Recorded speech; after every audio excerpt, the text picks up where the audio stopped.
అందరూ కూడా దాదాపు మన నియోజకం అన్ని గ్రామాల నుంచి వచ్చిన నా ప్రాణ సమానులైన అద్దంకి నియోజక ప్రజలకి అదేవిధంగా నా కుటుంబ సభ్యులైన తెలుగుదేశం పార్టీ కార్యకర్తలకు అందరూ కూడా ముందుగా పేరు పేరున నా పాదాభివందనాలు. దాదాపు 2240 కిలోమీటర్లు 170 రోజులు ఎన్ని ఇబ్బందులు పెట్టినా సరే ఎక్కడ కూడా ఎనకడుగు వేయకుండా దూసుకుంటా ముందుకు వచ్చిన మన యువ నాయకుడు నారా లోకేష్ బాబు గారికి అందరూ కూడా పేరు పేరున మా నియోజకవర్గ ప్రజల తరఫున స్వాగతం పలుకుతా ఉన్నాను. మీ అందరికీ తెలుసు, గడిచిన 4 సంవత్సరాలు ఎన్నో ఇబ్బందులు పడ్డాం. అందరం కూడా ఇంకా 9 నెలల్లో మనకు ఎలక్షన్స్ వస్తున్నాయి. ఖచ్చితంగా రాబోయే రోజుల్లో 175కు 170 సీట్లతోటి తెలుగుదేశం పార్టీ అధికారంలో రావటం ఖాయమని చెప్పి కూడా మీ అందరికీ తెలియజేస్తా ఉన్నాను.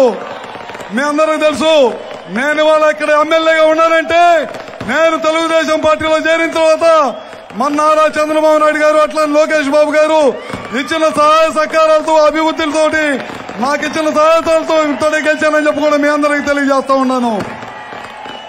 గతంలో మన నియోజకవర్గానికి వచ్చేతలకి దాదాపు 16,000 మంది పెన్షన్లు ఇచ్చాం. అదే ముఖ్యమంత్రి సహాయ నిధి దాదాపు 4,000 మందికి ఇచ్చాం. ఇవాళ పెన్షన్ కావాలన్నా ముఖ్యమంత్రి సహాయ నిధి కావాలన్నా మా పార్టీలో చేరండి, కన్న వేసుకోండి అని చెప్తా ఉన్నారు. నేనైతే ఎప్పుడు కూడా మాట చెప్పలేదు. ఎలక్షన్ అప్పుడే రాజకీయం, ఎలక్షన్ అయిపోయిన తర్వాత అద్దంకి ప్రజలందరూ కూడా నా తమ్ముళ్లే. 85 కోట్లతోటి అద్దంకి మంచినీయాలనే ఉద్దేశంతో ఆ రోజు నారా లోకేష్ బాబు గారు 85 కోట్ల స్కీమ్ ఇచ్చారు. ఇవాళతో కూడా దానికి పూర్తి చేయని అసమర్థత ప్రభుత్వం ఇవాళ రాష్ట్రంలో ఉంది. మీ అందరూ కూడా ఒక్కసారి గమనించాలి.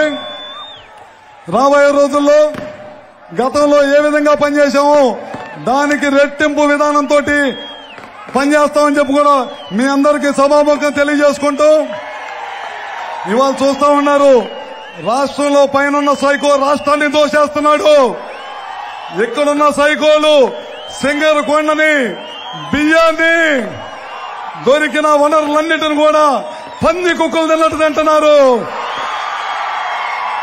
నేను ఒక్కటే అడుగుతా ఉన్నాను నారా లోకేష్ బాబు గారిని, రేపు మన ప్రభుత్వం అధికారంలోకి వచ్చిన వెంటనే అద్దంకి నియోజకవర్గాన్ని ఒంగోలు జిల్లాలో చేర్పించాలని చెప్పి నా సభాముఖం తెలియజేస్తూనే ఉన్నాను.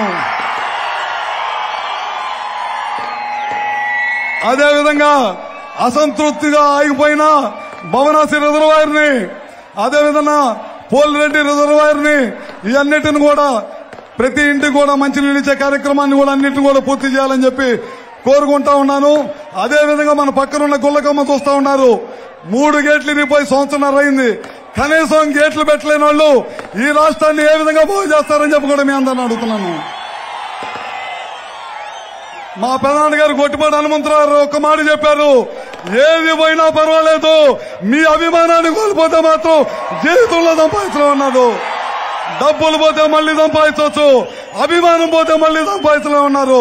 అందుకనే ఏదున్నా ఏది లేకపోయినా నా రక్తబొట్టు చివరి రక్తబొట్టు ఉన్నంత వరకు అద్దంకి నియోజక ప్రజలకే సేవ చేస్తానని చెప్పి కూడా సభాముఖంగా తెలియజేసుకుంటూ ఈ అవకాశం ఇచ్చిన ప్రతి అద్దంకి నియోజక ప్రజలకు అందరూ కూడా మరొకసారి పేరు పేరు నమస్కారాలు తెలియజేసుకుంటూ కోరుకుంటున్నాను.